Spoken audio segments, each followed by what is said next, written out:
National highway 731 Sultanpur से लेकर बाबतपुर तक इतना जर्जर है, अभी तक सही से बना नहीं है, लेकिन इसको चालू कर दिया गया है। न तो सर्विस लेन है, न तो डिवाइडर है, न तो फ्लाईओवर है, न तो अंडरपास ही सही से बना है। जो बना भी है उसमें कीचड़ जमा है, पानी जमाव है, कोई अंदर से नहीं जा सकता। इसके कारण आए दिन दुर्घटना हो रही है और दुर्घटना होने के बाद न तो ही नेशनल हाईवे पर सीसीटीवी कैमरे हैं जिससे दुर्घटना होने के बाद पता लगाया जा सके। अभी कुछ दिन पहले ही नौपेड़वा में एक दुर्घटना हुई जिसमें दो मित्र बैठ करके अपना गाड़ी का इंतजार कर रहे थे, रोडवेज की चपेट में आने से उनकी मृत्यु हो जाती है। अभी तक प्रशासन रोडवेज का पता नहीं लगा पाता है। इस मुद्दे को जौनपुर के सांसद श्याम सिंह यादव ने सदन में प्रमुखता से उठाया है। आगे देखते हैं क्या कार्रवाई होती है, आइए सुनते हैं उनका बयान। श्याम सिंह यादव जी, बहुत बहुत धन्यवाद है महोदय जी।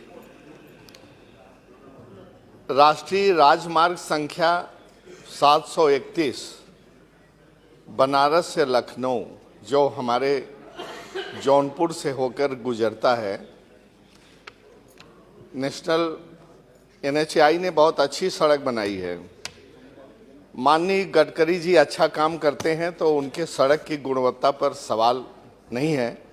यहाँ सवाल यह है कि उसका एक स्ट्रेच जो सिरकोनी से बदलापुर का है बहुत ही एक्सीडेंट प्रोन है, जानलेवा है।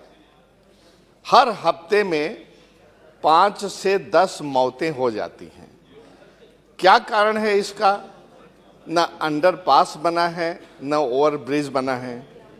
तो किसान एक तरफ का दूसरी तरफ कैसे जाएगा अपना ट्रैक्टर लेकर के खेती करने? लड़के लड़कियां, स्कूल के बच्चे और आम पब्लिक कैसे एक तरफ से दूसरी तरफ पार करेंगे?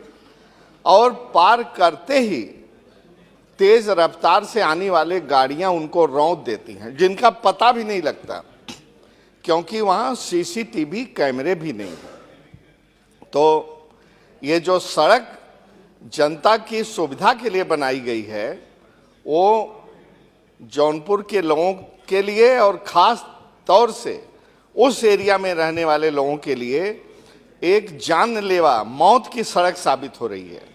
मेरा आपके माध्यम से ये मैं गुजारिश करता हूँ कि उस पर तेज़ रफ्तार से जाने वाली गाड़ियों के लिए CCTV कैमरे लगवाए जाएं, क्योंकि वो रौंद के चला जाता है और उसका पुलिस या कोई पता भी नहीं कर पाता है कि क्या नंबर था, कौन सी गाड़ी थी।